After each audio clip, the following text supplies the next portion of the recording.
Hello and welcome to Rays of Hope, brought to you by the Purchase Area Sexual Assault and Children's Advocacy Center. I'm Mary Foley, your host for today, and I'm so glad that you've joined us because we have a very informational show to bring you about internet predators, sexual abuse, and how to keep your kids safe from being a victim. So with us today, we have Detective Matt Hilbrecht. Hello. And we have Detective Dan Malone. How are you doing, Mary? Both from the Marshall County Sheriff's Department. Thank you so much for joining us today, because I know that you all have a lot of information to share on this topic and unfortunately see a lot, and so that's why we've asked you to be here today. First, I'd like for the viewers just to get to know you a little better. So Matt, we'll start with you. How long have you been with the department? I've been with the department for about 9 years now. Okay, and so have you just recently begun the work in this area of sexual abuse, or has that been your specialty all along? No, I've been a detective now for 2 years, and didn't work a lot of sexual abuse cases until I got promoted to the detective's office. And unfortunately, since that time, I've had occasion to work many sexual abuse cases. Okay, thank you for being here. And Detective Dan Malone, tell us a little bit about yourself. I'm a detective with the Marshall County Sheriff's Office. I've been employed there for about 5.5 years. I've got about 7 years total law enforcement experience. I was promoted to the detective's office in December of 2006. Since then, I have worked several sex abuse cases and especially assisted Detective Hilbrecht with many as well. It's great to have police officers because you all are very detail oriented, so you know where and when how long you've been there and everything about that. So that's going to be great for today. So, you know, I think that most of the viewers watching, I like myself, like to think that our communities are safe, our kids are safe, and that bad things don't happen, and that's sort of what we like to think, but that's not the case, and we see that at the center, and I know that you see that as well. How big of a problem is sexual abuse in our communities? Well, before I was a police officer, I guess I didn't give it much consideration myself. Unfortunately, it's a huge problem in our communities, and prior to working in the detective's office, I guess I didn't realize how big of a problem it was. And small rural, you know, even Marshall County and Benton, Kentucky, very small rural Bible Belt community.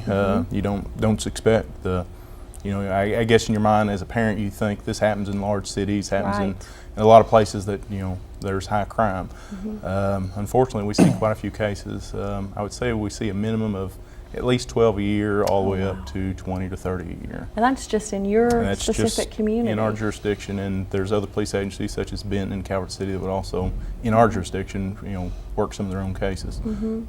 They may or may not, depending on the case, pass it off to us. But and I wanted to point out that, you know, obviously this particular show is going to air in the McCracken County area, and those residents going to be seeing this information. And the reason why I thought it was important to bring in an outside county is for what you point out just there, that not only does it happen here in McCracken County and the surrounding area, but it happens in counties in the Purchase region. And if those numbers are so high in the smaller counties, I think one can deduct that it will also be a problem here in this area. Sure. And you know, we all are kind of connected, and so we may know folks from other counties. So you work 12 to 13 a year. Can either one of you just talk to me about what do you most typically see? Well, typically, I think the common thread in most of them is you'll see a perpetrator that has developed trust with our victim, be that if it's you know, as bad as being the parent or an uncle, teachers, preachers, you can name it. It spans across all socioeconomic status. You know, we've had people who work in white collar, you know, type of jobs that commit these crimes, all the way down to your blue collar. And that's kind of the scary thing, is you can't isolate and say it's this particular group, because it spans across such a wide variety of people. But typically with each victim you see that it's someone that they have put their trust into, and unfortunately they use that trust to take advantage of the children. And Dan, has it also been your experience that trust is a key? Is there another characteristic that maybe we wouldn't so readily think about in terms of these predators and how they seek out these kids? So much of it is trust, like you said. There's a lot of people that not so much the children would trust them, but the parents would trust them. They let them watch their children. We've had cases where there was someone in the area who necessarily wasn't working at the time, and he volunteered to watch some of the kids, you know, to help save with daycare and whatnot. And to us, that'd be a red flag, but some people it's not. They see it as an opportunity for, hey, I can save some money. You know, so-and-so volunteered down the street to watch my kids. You know, a lot of the cases that we deal with and that we have seen, and Detective Hilbrecht mentioned a while ago, that there's a lot of we didn't even as patrol officers know the scope of it. A lot of times we would hear of something like, you know, we'd pass it off to detective, because in our department, it's common practice for detectives to investigate those cases because they take such a long time to do, and you have to be very thorough with them. And we're not necessarily being pulled away to go work traffic accidents and things like that. You know, basically, with when you have children in a position to where they think it's okay to be next to someone, they open up to them, and people can take advantage of that. So trust is obviously the key. Absolutely. So a child puts their trust in a person in a position of authority or a special relationship, which is a normal response. So that's what the child does. What are some techniques that the perpetrator would use against the child so that later on in the show we can talk to parents about how to insulate their children? Which one of you would like to speak to that? Well, go I'll ahead. be happy to. It doesn't matter. Typically, we refer to that as grooming techniques that a perpetrator will use. Commonly, of course, what they do to gain trust, if it's as simple as buying the kid ice cream, bringing them gifts, complimenting them. You know, lots of times what they'll do is they'll notice a child that is not receiving the attention from anybody else in the family, and they'll isolate that child, focus on that child, and give them the attention that they're craving for, that you know all children want to have, and then they gain their trust through those type of techniques. And then once they do, it's easy for them to go ahead and then set up the situation. So the situation is set up. How from your perspective do these folks have access to these children? Well, commonly, I mean, even like we've arrested youth pastors, we've arrested teachers. I mean, commonly these people will try to even, you know, put themselves in a position to be around children. Whether it be like Detective Malone mentioned, the babysitting, if it be, you know, they're trying to get into the school system, places where they have more opportunity to do it. Not always, because a lot of the cases we work are family members, and of course family members have access to children just from the nature and dynamics of families. And you know, they'll make that opportunity any way they can. So we were talking before the show about how things have just changed over the years, that the world isn't the same as it once was, maybe even 5 or 10 years ago. So I'd like to talk a little bit about that. And if I were a parent, and I am a parent, but if I were a viewer watching this, I might be thinking, oh my goodness, you know, if I can't send them to church to be with their youth pastor, and I can't let them be babysat by a next door neighbor, and daycare doesn't sound safe now, and what would you say to a parent about how to not overreact, but how to be skilled at keeping their children safe? I think this has always been here. I think we've just learned from the mistakes, and we've since educated ourselves. You know, it's a slippery slope sometimes, because you'd like to believe your children are being protected. You'd like to believe that when you take them to daycare, and I'm not trying to say anything negative about daycare or teachers or youth pastors, but like I said, you know, like Detective Hilbrecht said, that a lot of times they try to, you know, get into that area where the children are going to be. You know, these people, they want a common ground with the child also. They want the child to understand that what they're doing is okay. It's usually well planned out, well thought out by, you know, the predators that are doing this sort of things. You know, I'm in my mid-30s. When I was younger, you know, my parents would send me out of the house, and I'd be gone for several hours and come back. I'd take off on my bike, and it just wasn't a concern. This day and age, you know, I've got 2 young children. I'm not going to let them do that. I won't, because I've since been educated, and I hate to be that type paranoid, but it's all part about, you know, protecting your children.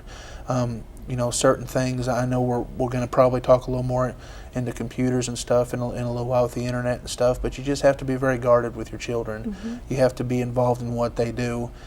You have to be able to just recognize just certain personality traits of people that do, you know, that are sexual predators. You know, if you're, you know, have a family member, which most commonly we do see it come from some scope of the family, grandparent, cousin, uncle, or whatever. You have to be able to recognize that if you're at a family reunion and there's an uncle who's taking an excessive amount of pictures of your children as they're playing, you know, that may be a red flag, something you might want to look into. And genuinely, there's a lot of people out there that love children, love to be around them, that would never even dream of doing something like that. So, like, there's the kind of slippery slope that I was mentioning, because you have to be careful, but, you know, if it's enough to make you think, then you probably need to investigate and look into it a little further. So I guess you bring out the first point is, if you're uncomfortable, pay attention to that feeling that you have. If something is making you uneasy, if something's making you question, then you need to pay attention to that instinct. You also mentioned just sort of understanding personality traits of a predator. Matt, what exactly as a parent do I need to be looking to, or as a caregiver? Maybe it's there's a child in your care that you're not the parent. Maybe you're the grandparent. Maybe you're an aunt. You're an uncle. What types of things do the viewers need to know? Well, in most cases I've worked speaking with parents, most of them didn't have a clue that anything was going on until after the fact, until it was brought to their attention. And then after it's been brought to their attention, they look back and they can see, signs that they say they should have saw, that they didn't know. And it's scary to think that, probably the person who knows the child better than anybody, the parent, misses some of these signs. And I think the best advice we can give parents is not so much that you're going to be able to spot everybody, because you're not, unfortunately. And me as a parent, as a police officer, good goodness, I get suspicious of everybody anymore, and you hate that feeling, but you can't put your child in a bubble, and protect them from everything. And you certainly can't, bring them up to fear everybody they come in contact with, because that's not healthy either. I think the best thing that parents can do is to educate their children. And I drilled into my kids' heads, and I'm sure they're sick of hearing it. But probably one of the most important things I think parents can do is talk to their kids about good touches and bad touches. Okay. That's been presented in our school systems a lot more than it used to be. I think children are getting more familiar with it. And of course, what that covers is just any area that your bathing suit would cover in your body is an area that's off limits. And that's very simple for the kids to understand. Yes. You don't have to get too graphic. You don't have to go into too much detail. Let them know, no matter who it is. I don't care how much you trust them, how much you like them, how close they are to you, what position of authority they're in, be that even if it's the police officer, if it's the school teacher, if it's the pastor. If they're trying to touch any area of your body that your bathing suit covers, it's off limits. That is excellent. And I think that is probably the most important thing to drill into your kids' heads over and over. And goodness, my kids, when I take them to spend the night at somebody's house, do we need to go over this again? And of course, they're like, shut up, Dad. They're tired of hearing it. Right. But I know that they know that. And then the second thing is if that does happen to them, then how do they respond to that? And of course, their reaction is that they need to be able to tell mom and dad. And unfortunately, sometimes in these cases we work, it is the parents who are involved. And if it's dad, then they need to be able to know that they go to mom, they tell mom, they tell the police officer, they tell the social worker, they tell the teacher at school. Anybody that they can get it out, they have to know that they have to be able to go and tell that. And 95% of these cases, the perpetrator always uses some kind of threat against the child. If you tell, this is what's going to happen to you. And depending on the child and the situation, that varies. Okay. But they'll use some type of threat. I'm going to kill your parents, or I'm going to do this to you, or I'm going to do that. And of course, the child's terrified, and they believe what they're saying. And I think it's important to let your children know if someone's using a threat against you, then the most important thing you can do is to tell. Because obviously they're telling them the threat to keep them from telling. And that's something with my kids I go over routinely, and like I said, they're probably sick of hearing it by now. But I think it's a very good thing that because you don't always know, and you're probably not going to know. Even as a parent, it's good to keep an eye on them. It's good to be in their business and know who their friends are, know who their friends' parents are. But even then, sometimes that's not enough. So I believe if the child's educated, that's your best choice. Well, and how well said. You both have presented this information so well, and you have naturally transitioned us, I think, to the next point, which is that if parents would spend, or caregivers would spend, as much time educating their child and making that relationship open and that communication open as they do trying to protect them or insulate them or figure out who's a predator and who's not, because I think, like you said, Dan, that is a slippery slope, because we don't know who are predators and who are not until it actually occurs. But to know that there are some specific things that we as parents and caregivers can do to be proactive, I think is good news. So in summary of what you said, you're saying to educate your child about where on their body is off limits. That's right. And that they have that authority over their own body, no matter who that person is that's trying to invade their space. Sure. And then to make sure that they know that they can come and they can talk to you. Would you say anything to parents, any other techniques in terms of, like you brought up the computer, we know that internet predators is a problem. So let's go ahead and go there. Is it a problem, first of all, and how do parents address it? As far as with the internet goes, there are so many different problems with that, and I'm not here to bash the internet either. There's several good aspects of the internet. The problem that you have is that I think that children are unguarded in a lot of things that they do, and there's a lot of recommendations that we'll get to in a moment to help that. But a lot of times people will say, okay, my child's on the computer, they're out of my hair for a few minutes, I can finally get the kitchen straightened up or whatever, and that happens all the time. It happens with my kids, and it's part of it. But you have to understand what they're looking at, what they're in communication with, and even though you may trust your child, obviously you don't trust everyone that's out there. A lot of different tricks are used, a lot of different techniques. Can you give me some examples of those? Sure. In some of the training I've had, we started the training with going into a chat room, a random chat room.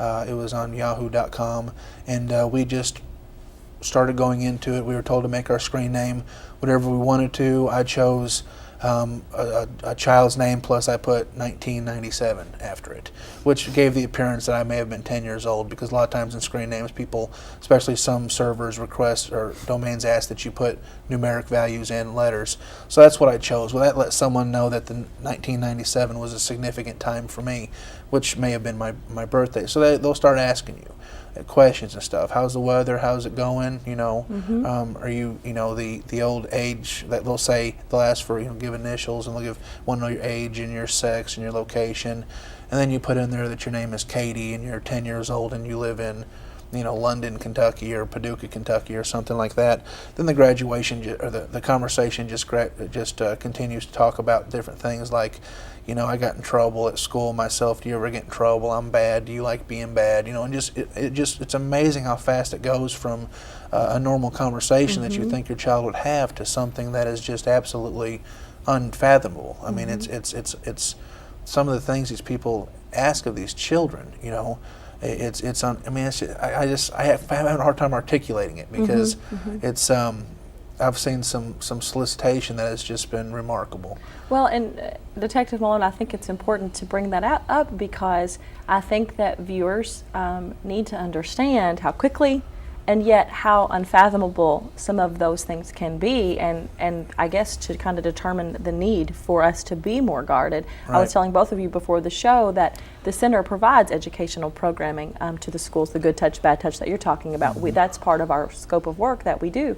And we went into a school system to ask them what types of things needed to be involved in those education programs. And like I was talking to you all before the show, and I want the viewer know, one of the questions we asked was, how many of you ever been approached online to do something that made you uncomfortable?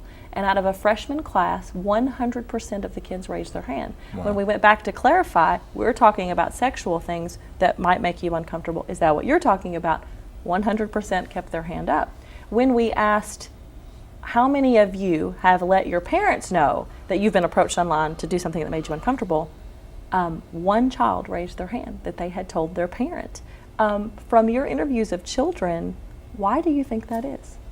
I think primarily that the children don't want to lose the internet access, for one. Kids today, unlike when we were children, keep in contact with all their friends at school. I mean, instant messaging, the cell phones, the text messaging, they're in close contact. It's a lot faster paced society now than when we were growing up. And I think they're afraid that if they tell their parent this is going on, their parent will hit the roof and pull the internet, pull the cell phone. Which would be a normal response. Which would be a normal response, yes it would. And of course we recommend, if you're going to let your children have internet access, and of course with wireless internet access, in my house we have a laptop with, wireless internet. We make our daughter stay out in the living room when she's using the computer, stay in eyeshot. I know you can't read and keep in contact with everything they're doing, but know who they're talking to online. And at a young age, I wouldn't even want them to speak to people online. That's, opening the door. What do you all feel like is an appropriate age from what you've seen? What's your expertise? It's hard. It's very difficult to come up with an age, because each child is different, the way they progress mentally and whatnot. I have personally, I use in my computer at home, I use AOL. AOL has real good guardianship for children. You can basically pick the age group that they're in, and they will not receive emails. They will not receive text messages, or instant messages rather. You can guard that they will not be able to allow access into chat rooms. I know if my daughter clicks a link and goes onto something, it'll send an email to me to let me know that on this date and time she tried to access this. Doesn't mean she's in trouble. She just may have been following a link that said, see pictures of puppies or something like that may have a banner or something that may have thrown her, or something totally innocent, but it keeps me apprised of what's happening and what she's seeing. And I'm sure there's many other good, so that's just what I happen to choose, so that's really all I can talk about, because I know that works. You all recommend then some sort of internet filter, Absolutely, as well as because, those checkpoints of keeping them in eyeshot. When you give them access to that, you might as well just take every good and bad magazine out there and lay it in front of them and let them choose what to look for, because in essence that's what you're doing. Because if you just like have them go through like Internet Explorer or just some other type of access, they can type in anything, and there's a lot of people that create these websites that make something, take something popular like Google or eBay and misspell a couple letters and see where it takes you. I mean, it'll take you to these types of websites and stuff. There's all kinds of banners that'll say, click here for your chance to get or click this and you're the 99th person, you're going to get a free Nintendo Wii. If I'm 11 years old, I'm like, oh my gosh, I'm going to get it. All I got to do is click this and stuff. Right. But I mean, that's the bait. That's one of the things that they do. So you really have to be careful, because and the internet can be a good thing. It's a very educational thing.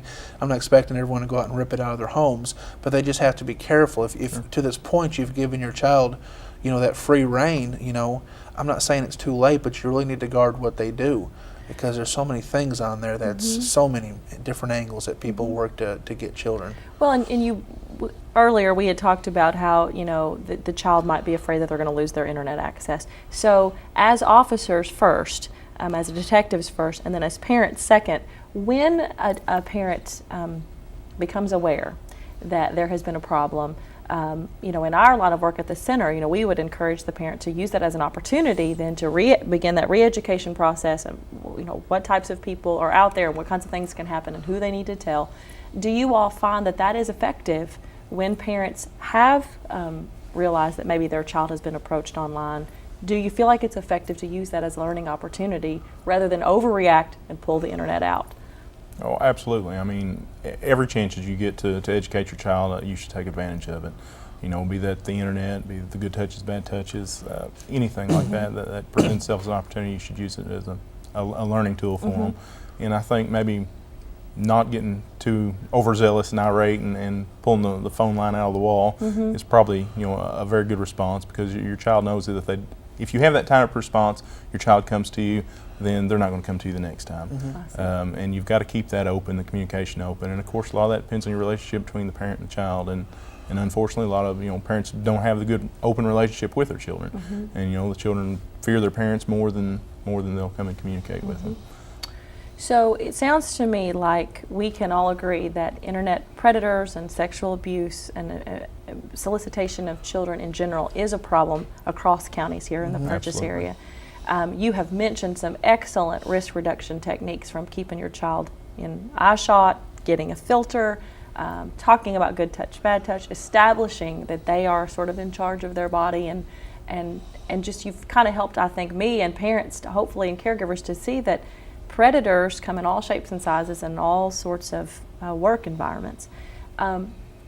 Could you take just a minute just to talk to viewers, talk to me about when you see a child and the child has already been abused? Maybe the parent didn't know, like you said, and it's been too late. What do parents need to do if their child has come to them and said, "This has happened to me and this is going on"? What type of information do they need to get from the child? Where do they go? What do they do? Well, as far as an investigation standpoint, we never want the parent to question the child about the incidents. What we get in a sticky situation in court is if they can argue that this idea was put into the child's head. Okay. So we don't like the parent to actually dig for details of what happened. If they become aware that something's happened, we don't like them to pressure the child and try to get any additional information. If the child wants to be open and let them talk to you, but don't pressure the child. Don't put ideals. Did they do this? Did they do that? Because when you do that, then you're opening the door to actually weaken the case in court. Okay. Of course, the next step obviously is then to report that to your local law enforcement, and if not to them, then your social workers. We work in close contact with them. Any child sexual abuse case that we work in conjunction with our local DCBS. And they do an excellent job working with us. We have a great working relationship. If they get one report to them, they call us. If I get one report to me, I call them. Okay. And it works really well. So to make a report, and then Absolutely. what are some common fears that parents might have about doing that? Exposure. They don't want the neighborhood and know what's going on. I think at the same time they want to help their child. We've had several cases where the boyfriend may have done it, and for one reason or another, the mother has decided to stay with because she may love him and she doesn't want this to. Yes, he done something one time to their child. You know, he was drunk or whatever excuse that that she believes. So these cases. When I mentioned earlier about us not knowing much about this when we were patrol officers and stuff, it's not because there's lack of communication. It's just you get so busy and you don't know what other officers are doing.